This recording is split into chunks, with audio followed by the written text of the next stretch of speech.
everybody that Mr. Akwasi Asare of Masters Janitorial Services is right here with us in the studios. Mr. Asare, you are welcome. Thank you. Now tell us, who is Mr. Akwasi Asare? Yeah, thank you, Mami Boakyewaah. It's a privilege to be with you on your show. Okay, thank you so much. Okay, Mr. Asare, thank you very much. A simple Mr. Asare that you know. This show is brought to you by Hyperspace. Hyperspace, they say innovation, technology, synergy. Also by Incas Impact Foundation. Incas Impact Foundation, shaping dreams. It's also sponsored by Masters Janitorial Services. And how do you respond? Chosen and dedicated to work. Chosen and dedicated to work. It's also brought to you by Legends Pizza. Legends Pizza is located at Patasi. Very soon I will give you all the details of Legends Pizza because the food that they make, oh God, yesterday I had their rice and beef sauce and you've tasted their food before, Very right? fatafaiken. Very Fatafaiken. Okay. Now let's get down to business.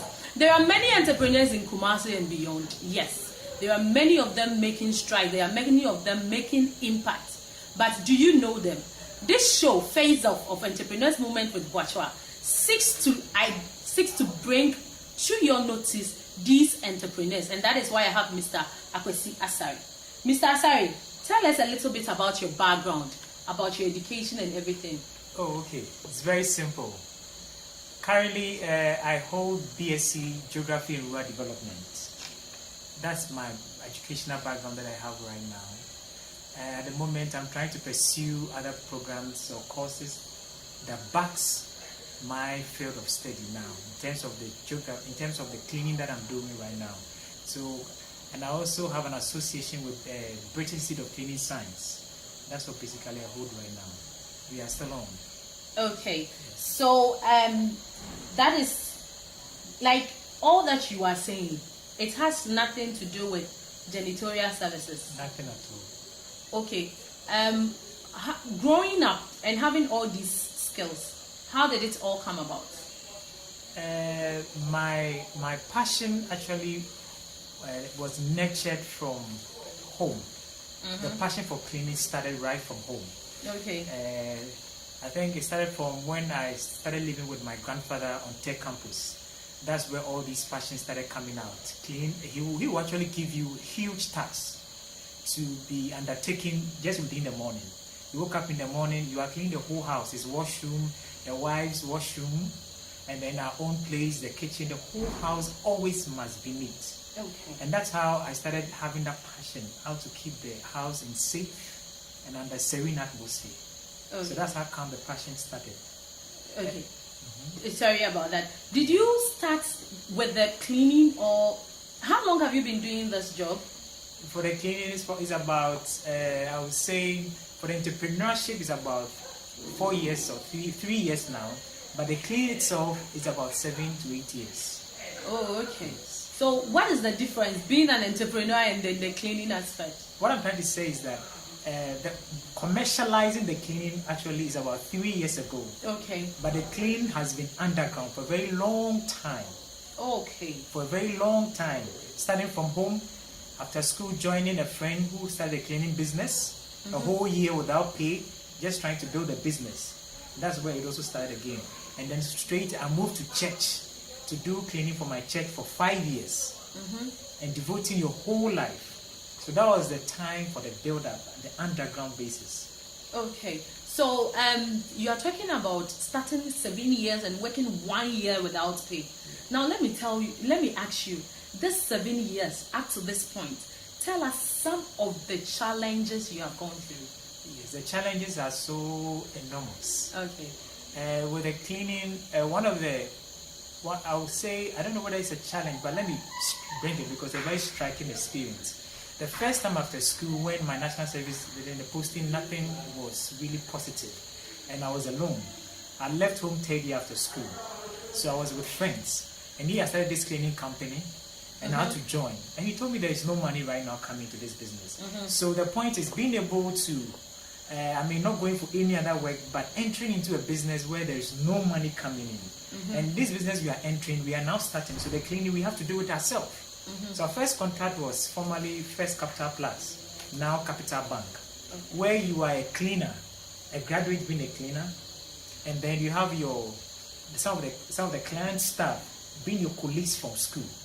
It wasn't an easy thing at all to do. First Capital Plus. First Capital Plus. That's our first contract with my friend's business. How did you get that contract, and how did you pull that one off? That one, I actually was the one being the manager. My friend was the director. So I was even learning from him in terms of the administrative way. So he would write a proposal and go for that contract.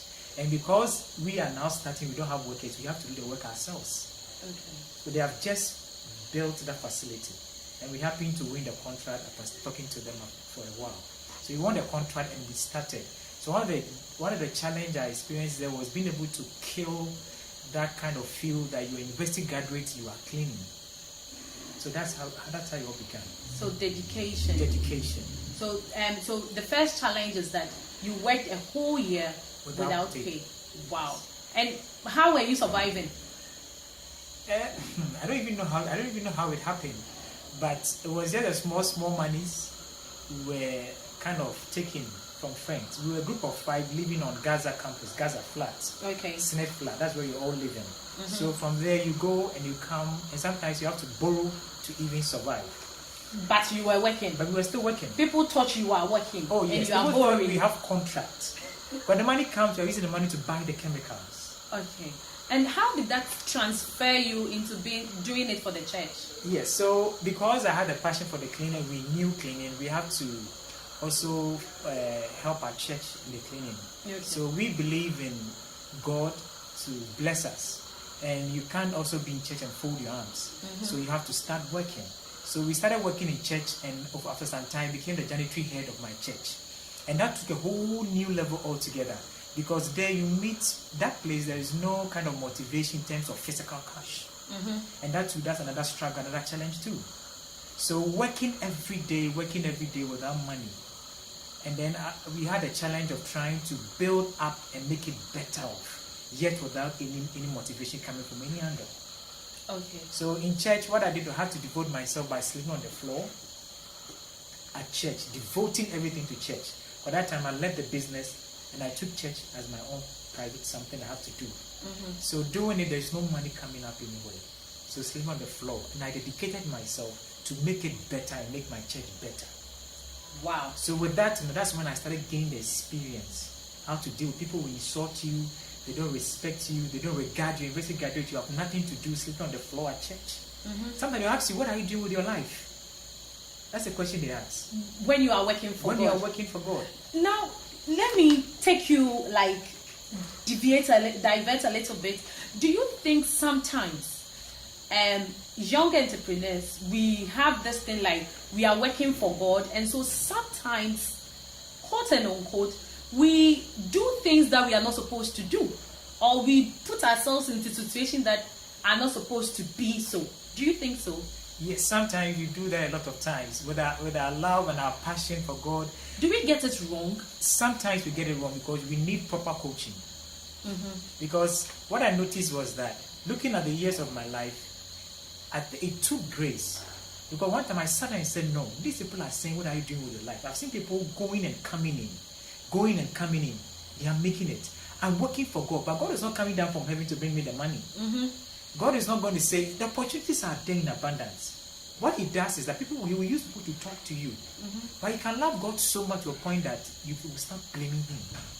So sometimes we get it wrong. Love God so much that you start blaming him. Meanwhile, it's your own fault. It's our own fault. Wow. It's our own fault. So in working for church, you still have to know that there is something I have to also do to survive. So when I started the business, there's certain things I also didn't know. I had to be able to separate my finances from church or my private life. Hold on there. That is one key thing that most entrepreneurs are not doing. Separating their finances from the church. Separate your finances, your business finances from your personal finance, and then separating your financial money from the church money. Now, Mr. Asare, you see young entrepreneurs, like they want grace from God.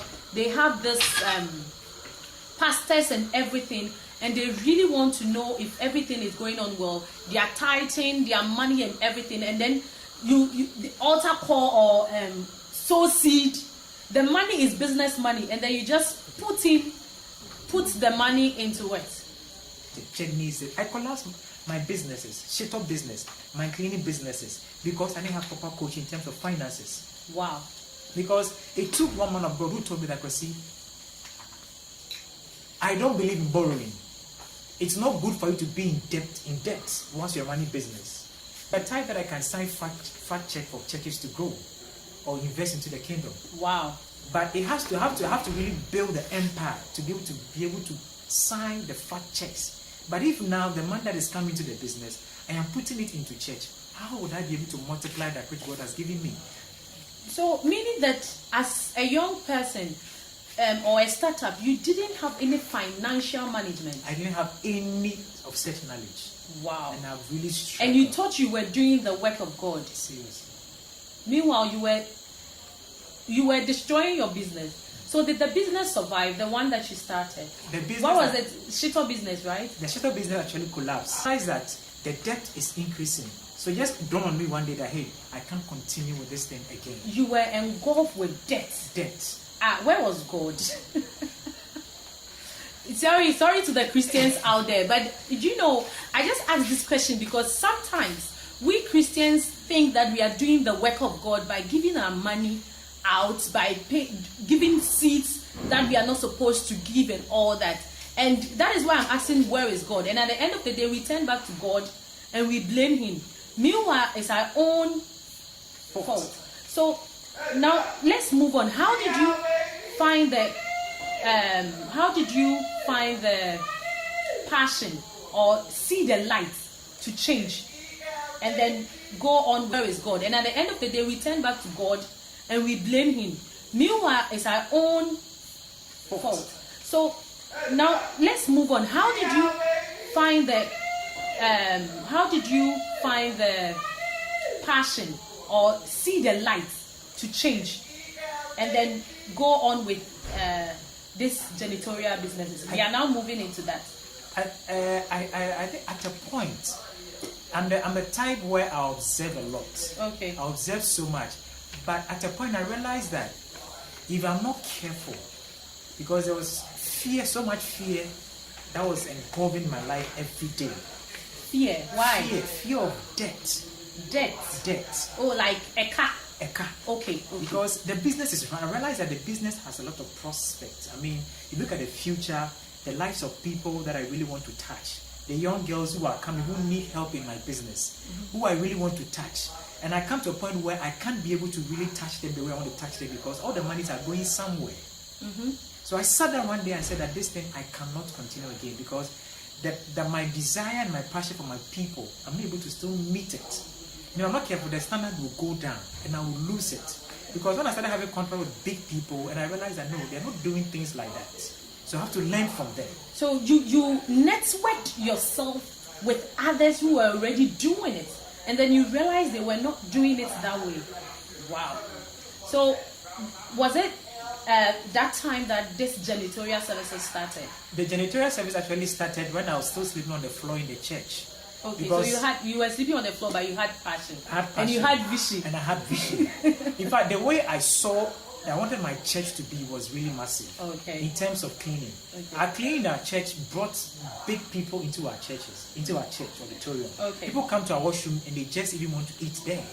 Wow. And I got even contracts from even our church's washroom. But there's a woman who walked into our washroom and was asking that, do you guys really use your washroom? A church of population of about 500. And your washroom is still as neat as this. And I told mommy, I've started my cleaning services. And I said, wow, okay, see, then I think I will need you in my school to come and work with us. So I had only one computer at the church, and I said, I will not sit down. Let me start something, though the church has collapsed. So I had the passion, the courage, and the bonus to be able to start, still in the face of debt facing you, to still be able to start another one. Because if I don't start and work, I can't pay those debts. Okay. So that was your first contract. That was my first contract. And how did you execute that contract? That contract was amazing because I'm already in debt. I can't go and talk to my people again to give me money. I mean, when they are saying that when you're doing business and you want capital, you start with friends, families. And I've already messed up with them. Because you've collected a lot of money and I can't even pay back. Okay. So when the contract came, I think Best Point contract came first. Best Point Savings. Best Point Savings and Loan Wow. came first. So how many branches of Best Point are you servicing now? Currently 9. 9. And with Best Assurance makes it 11 branches. Best Assurance and Best Point, they are the same family. Same So family. 11. 11. In Kumasi or? In Kumasi, we are in Swame, we are in KJT, we are in the Doom. And then out Accra, Medina, Shamai, Kaswa, East Legon, and then Tamale, and then Takrali. So how did you get the Best Point contract? Because that is like Best Point Savings and Loan is a big deal, and a startup who has messed up. How did this very high standard? Because of my first experience with my friend after school, I saw the challenges in our businesses and our cleaning environment in this country. So that's why I pick all those expertise from that. One day when I set up, I'll have to solve that problem. So that 1 year wasn't just for fun? It wasn't for fun at all. Yeah, you learned something. Yeah, so when I started this Best Point, I went to clean the MD's house some time ago in his house. And he actually saw the expertise that I carry, one person, polishing the floor and all that. So they asked me they want to try me with KJTR branch. Why? Was it strategic? How did you know the MD? It's actually his son is a friend of mine. Okay. So we happened to go to their house and they needed cleaning.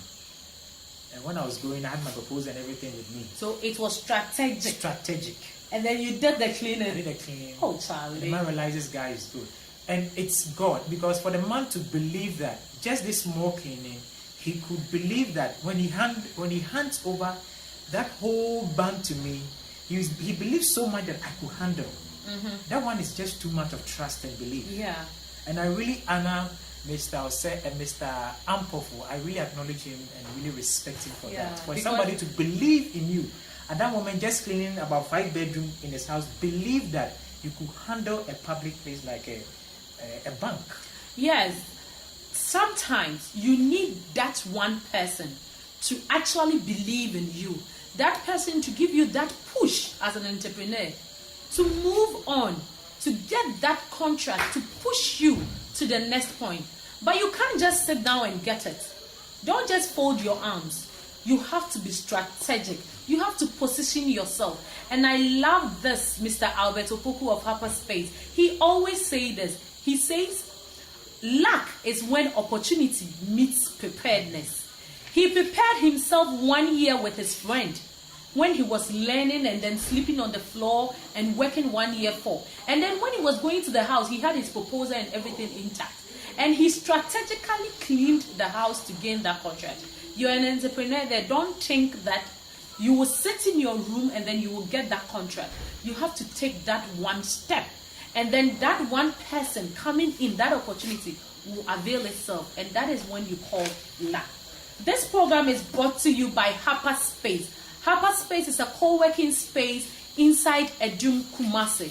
If you want to have any event, conferences, workshops, Hyperspace is the place to be. They are located opposite STC Yard, Edum, the same building as GN Bank. Contact them on 0244 601 311. 0244 601 311. Hyperspace, innovation, technology, synergy. Incas Impact Foundation. Incas Impact Foundation is a foundation that helps mentor, nurture new ideas, new people to bring their ideas out. Contact Incas Impact Foundation on 050-859-0888. Incas Impact Foundation, shaping dreams. Mr. Asare, back to the interview. Oh, yes. So how did you execute the first contract? And the contract came suddenly. It was all of a sudden. So I was just the one day, Tuesday, I think afternoon. I remember so well that day. They called me from Accra that contract has been given. Start work now. Wow. And that time I had no money on me. No money. Nothing on me. Those of you waiting to ask him how he founded his business. He had no money. How did you? Besides, I was even sitting on debt. Yes, he was sitting on debt. So how did you execute that one? So when they gave me that contract, I said, okay, I'm ready, I'm coming. I ran straight into a supply agent whom we used to buy when we started our business after school with. Okay. So I had to run to them. But that's your friend. To that, my friend. I have to run there and speak to her. What I'm trying to say is that anytime you make a move, you then always be ready to be served. But when you sit down, you might think people are not ready for you. Again, I believe that anytime you make a move, people are always ready to help you out or serve you. You just have to ask. You just have to ask or even move out. So when I ran to her, I said, I've gotten this contract. I need this number. And I've already bragged to Best Point that you can execute the contract. And I've given them so much hopes. Okay. High hopes. So when I went there, I took things worth over 4,000 Ghana cedis. Meanwhile, I was receiving about 1,005 Ghana cedis. The reason is that I want to prove to them that even they should give me the whole of their branches to clean, I'm ready for it. Okay. So I have to give them offers my competitors were not giving them. Good. Here is a case. There's a big competitor, Sparkling. I mean, they call the shot when it comes to cleaning our country, and they clean Best Point too. And for them to even believe in me as a business, I have to prove to them beyond reasonable doubt that you are extraordinary. Extraordinary. I have to provide things they are not providing for them. So I took things with that amount, and I said I'm going to pay. I don't even know. Only God knows how I even was able to pay that money. Okay. It was a huge challenge. So let's come forward. Fast forward to this day. Yeah. How has that contract helped you? And how many organizations are you cleaning? And who are these organizations? Yes. So I would say in the whole, when I started with the first contract and they saw my work, it multiplied. It was so dangerous. The multiplication was so dangerous because they had wanted even for me to take over all the branches. Wow. Yes, because when they came to Kumasi and saw the work we were doing, they asked me, can you come to Accra? And I said, why not? By that time, I've not even been to Accra myself. When was this? 2001. 2 years ago. 2 years ago. No, 3 years you ago. have not been to Accra before. I think been there once. You talked with faith. Yes. I said, oh, why not? I will come. So I was there one day, they called me to take over all the branches, but they said the price I was giving was just too much. So we'll give me the new branches. I said, I held them. And then I was there, they gave, I think, this is one, and they gave 6 more, and they gave additional 2 more, making it 9. And Best Assurance came, and I went to speak to them in Kumasi. Okay. And I took advantage of that, and they added that one to me. Okay. And then ICS. Before Best Point, I was tracking ICS. Wow. So it took 2 years to track that contract down. It took 2 years to get International Community School. Yes. The school Pechi, at Akwasi Pechi, Akwasi Road. The school now, Mrofu, as a Mrofu man, of course, our school. After Sunday. You are the one cleaning that school, and it took you 2 years. How long have you been waiting for to get a contract? How long have you been following up on a contract? I've always been telling my salespeople during our sales training that 80% of contracts are signed or orders are gained after the over 20th follow-up. It takes more than 20 follow-ups through phone calls, messages, WhatsApp, text messages just passing by. So it took you 2 years calling them, visiting them even Best Point. Before even Best Point, and then you got them. Wow. Wow. How did it feel when they said, okay, Asare? It's amazing that they called me to come for the contract. I didn't even have money to start that one because it was a huge contract. It was about 1.5 when it comes to percentage. I would say it was about 70% more than Best Point in terms of capacity wise. Wow. Because that one was attracting about 30 employees. And you need more chemicals to start. By the way, because I was indebted, Best Point was still paying debt. Okay, so the money you were gaining from Best Point were being used to pay debts. So you were not getting anything. So the business was really striving to survive. Just because of boldness and courage. Wow. Because if not that, if you allow the debt you owe to put fear on you, you will not be able to move, to still get what you have to get to move on. So that's what I did. So when they asked me, they have to really even postpone, plead with them that please give to me, let's sign a contract at this time. So it took about, I think, 4-5 months later to be able to still go back to them that I'm ready. And then you started doing the So job. it took grace. So how do you choose your workers? Who are your workers? Because I see them working in town and their t-shirts, they are wearing the normal club tee, but theirs is different. When you see them wearing those blue tops, it's different. How do you go about all that? Because you're a guy. Charlie, it's not a lady managing this. How do you go about that? Let me actually tell you what my workers always tell me. Sometimes when we have a new employee, they can confidently say, we've been at Mr. Asare Peno. My workers have gotten to know my preference when it comes to selection of staff and what I've been telling them. Mostly we select SHS people because of the vision of our business. What's your vision? My vision is to actually impact these girls who are coming to join me in the cleaning I'm doing. Because most of them have challenges when it comes to going to school. Some of them don't have any kind of dream of going back to school because of financial challenges. And I tell them, hey, welcome into the bandwagon. Because what we are trying to do is to actually set up a team of strong academy to be able to take over our cleaning environment in this country. Professional cleaning services. Because we want to let them know that this is a profession they have taken upon themselves. So they need to be groomed. So when I'm picking them, I pick SHS people, those who can even speak a little and even write. So as they come, we groom them through the English, we groom them through ICT. Oh wow! Yes, we are in the process of doing all these things to be able to get them to fit a particular brand and a breed of people that when they come into your home, you are not afraid. When they come into your facility, you are not afraid because you know they will deliver just as they've said. Even at the moment I sit here and I have staff internally who are working sometimes 6 months before I even go there, and the work is intact just because of the way we train them. Wow. And they get the job perfectly done. Okay, so for us at EMWB Consult, what we do is that before we even bring a guest here, sometimes we go out and then we ask some of the clients. And then I went to one of your branches, I'll not mention them, and then they were telling me that you are so strict with your workers that staff there cannot even send them. And they are so professional that they do their job as it's supposed to be done. How do you go about that? Because it's not easy getting, when you have, sorry to say, cleaners in your workplace, and we send them to go and buy this and all that, but then they were telling me that you are so strict with them that you call one of your workers and they are like, others from my boss is that I'm supposed to be positioned here and clean and not become a messenger. How do you go about that? Because I think that is great. It's amazing. It's one of the canker that is eating down most cleaning businesses in our country. The reason is that when they are being employed, some of them they suffer inferiority complex. So what I do is that when I employ them, I psych them up to make them discover themselves, who they are. That no matter the level they find themselves in, like even at this state, they are leaders. So whatever I'm giving them, they are doing. I've employed them and they have job description. And their work is so important that they cannot do any other apart from what they've been given.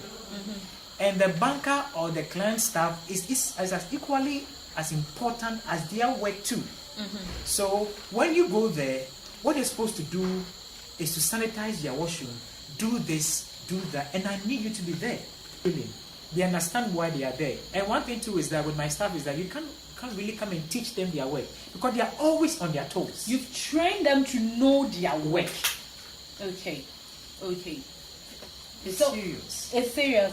And you are watching Entrepreneurs Movement with Mame Boakyewaah, and this program is sponsored by Masters Janitorial Services. We are speaking to the CEO of Masters Janitorial Services. Masters Janitorial Services is a professional cleaning services. They clean schools like Best Point Savings and Loans, Rima Chapel, ICS, and they are all over Ghana. Just call them on 0269 508 550.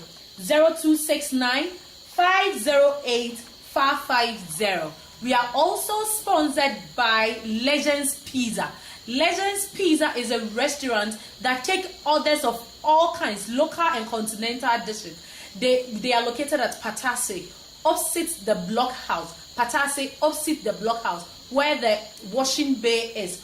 call them on 0243 637071. You can send us all your questions at this point. Send us all your questions, send us your shout outs, and then we will get in touch with you.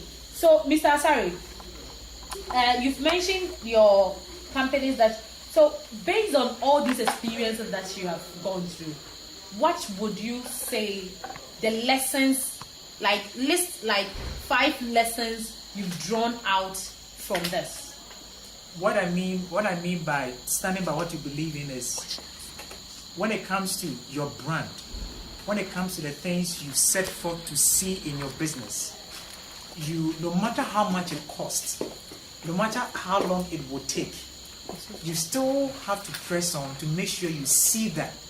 Because what I've seen in mine is that because I stood by what I stood by, the ripple effect was so massive. It has to be it multiplied itself so quick. The contract that came within a short time is something that probably people use many years to acquire. So it's important. And 2, you have to also be able to be loyal and be true to your words. When I started my cleaning, the things I told my client I was going to do, I kept at it. I never stopped. Whether they were looking or they were not looking, I still continue. No matter the difficulties, the ups and downs, I still have to be able to provide them the best of qualities I said I was going to produce for them. Sometimes chemicals get so expensive. They are from UK and not, but I still have to stand by that and still buy the most costly chemicals to be able to provide for them the results. So these are some of the lessons. And 2, you have to be able to separate your finances from family life, from church life, from any other social responsibility, so the business can be able to grow. Because if they don't grow, you can't continue to help people. If they don't grow, you can't even sign fat checks for church, for the things you love doing. You can't even do it. You should be able. And 3, you have to also believe in people. When you employ people, you have to believe in them. Because the young people I've actually employed, I believe so much in them. I've encouraged them, trust them to work. Because some more time when we come to this level, we employ people, we think that because they are going through so much pain, they don't have so much. You might think that, oh, now I have the power over them to do anything. But the Bible says that withhold good not from the one whom it is due when you have the power to do so. That is very important, because for me, my staff, they are my assets. They are my assets. They are the reason why I sit here and they're doing business. Thank you so much. Somebody is a startup out there. Somebody is, you've shared your lessons, but this one, personalize them. Somebody is a startup. Somebody wants to go into the janitorial service. Before then, let me ask you, are you never afraid that somebody will steal your idea? I'm never afraid. Why? Why do you talk with so much confidence? I always tell people that if you come today, I'll teach you what I know. Mm-hmm. But what I've seen is that I don't know whether it's grace. Maybe I will say that. But there's this uniqueness when it comes to the way I work. It's different. Because I will work to the level that until I've achieved the excellence, I wouldn't stop. Wow. So that one cost me so much. For instance, the place I clean, mm-hmm. I keep on improving the services and changing my chemicals all the time to do for the best. And if you don't have that kind of stubborn attitude for excellence, you can't even get there. Exactly. So no matter if I should tell you, do this, do that, when you start, you realize that it's not easy. You go to the branch and when people have a lot of chemicals in their hands, they are polishing table, sanitizing telephones, doing that. Every day consistently is not easy. So I'm not afraid to share it. But what I know is that practicing it is the key. Practicing is the key. Because where even I learned from, they are not doing such. Wow. Where I even learned from. So you've improved on what you learned. The place I even buy from, those chemicals, sometimes tell me, why are you incurring so much cost? I mean, just mix it up a little. I mean, why this? Because sometimes I'm not even paying that much. So why do you have to continue doing that? But you know your standards. I know my standards. Okay. There is an entrepreneur out there who is now going through what you went through some time ago. And somebody who also now wants to get into it. Look inside that camera and tell them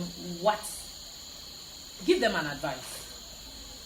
as an entrepreneur, what I really want to say is that we have to be bold, and then whatever we have, we don't need to wait. We have to start, no matter how much we have. I've come to realize that capital is not a limitation, and it should never be a limitation in terms of what you want to do. Passion, boldness, and courage is much important. At a point, you will need the same passion to motivate you, even when you go, you're not getting the money. I've been to banks, they've turned me down. There are several times I've delayed, but to come back in the room and say, hey, I'm going to do this, is much important.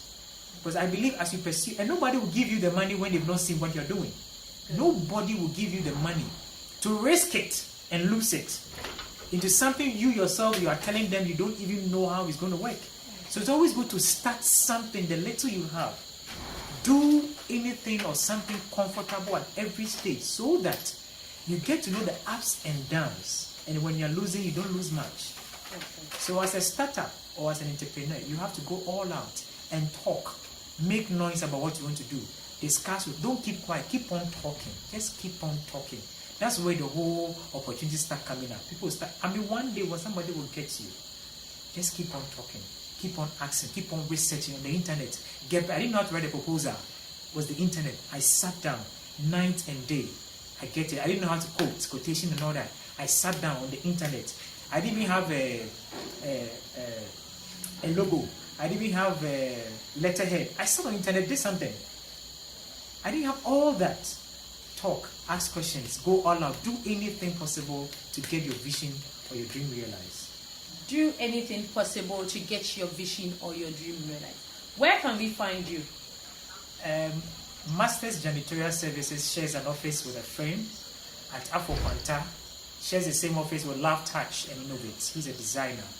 So it's opposite, Akwasi is opposite the Total Filling Station, the Melbourne building. So it's at the top there. That's where Masters Janitorial Services is. And you also want to find me where I live. I also currently operate another office from my own home at Diemra, adjacent Shares Royal Hotel. Okay. And my number is 026-950-8550. Take your time and say it. 026-950-8550. Okay, before you leave, I know that you've been a beneficiary of EMWB training, sales training, finance training. Give us a word up. I don't know what to say, but it's just so beautiful. Very beautiful when it comes to the package EMWB actually stands to offer. You out there, you might think I don't need sales. Hey, I bet you need sales. It's until I came here. I've been going out there to seek for contract, but I really realized if I knew this, I wouldn't have made such mistakes. And one thing with entrepreneurship is that everything balls on you. So you need to know much. Before even you can train others, you need to know. And if you have to know right. And you have to have the right stuff, because everything is on you. You get the right information. It will take you short time to get much. But because you don't know, you beat around the bush, and it takes a long time before you get even much, or even little. So what I'm trying to say is that, please come. Today I bought somebody, because my friend came realize that she needs it. She's been going out there to sell books, but she was not making any euros. So I believe that every entrepreneur must have sales as a backbone. Because without it, your revenue, you can't even increase. Sometimes I sit down and I'm just overwhelmed by the things I don't even know. I always come to a point and realize that I don't know. It looks like I don't know much. Because I believe that if I knew much, I would have known what to do at this particular time. But since I came, my mind has been open. So when I'm going, I won't beat around the bush anymore. That is great, and that's some recommendation out there, Mr. Asare. Thank you so much for coming on our show. We really appreciate your coming. You came last week and you've come again. We really appreciate that. Now, to the viewers out there, thank you so much for being part of the show. It's been a great evening right out here. Thank you so much to all those on Facebook right now. Thank you so much to all those tweeting, those using the Boakyewaah movement to tweet. And this show was brought to you by Hyperspace, Incas Impact Foundation, Master Janitorial Services, and Legends Pizza. We are right here at Kumasi High, where we've been having our show every Wednesday 8 p.m. And every Wednesday 2 p.m. we also have our sales training and our finance training. You don't want to lose that. You don't want to miss that class. You need to register. Very soon we are coming to Koforidia on the 21st of July at Legion Hall for sales training and finance management training. You can't miss. Call us right now, 050-859-0888, 050-859-0888.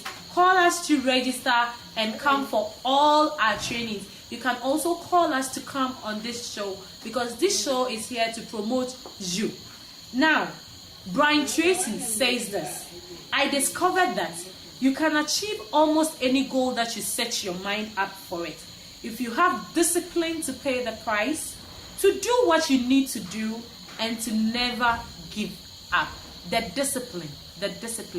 Go a little earlier, work a little harder, and then stay late a little.